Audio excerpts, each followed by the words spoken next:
I will show you how to make this countdown timer in Premiere Pro. So to start, drag the countdown template to the timeline and you will now get the simple countdown timer. To customize it, select it and then open the Properties tab. If you're on an older version of Premiere Pro, then open the Essential Graphics tab instead. To change the time of the countdown, expand the timer section. Now inside this timer text box, you need to type in your desired time. But it's important that you use the hour, minute and second format.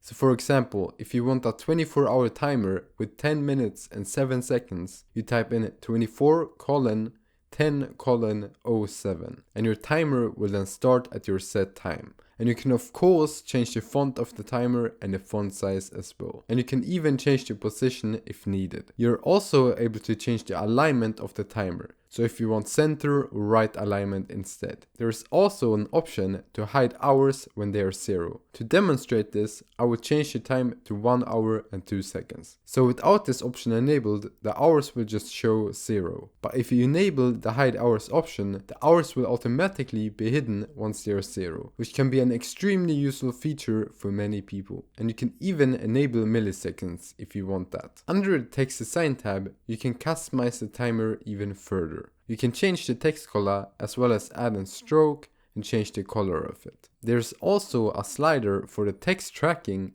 and the stroke width that you can adjust to your liking. There's even a built-in glow and shadow section for a template that you can play around with. This template works perfectly for Windows and Mac. To get this template, head over to adobebasics.com.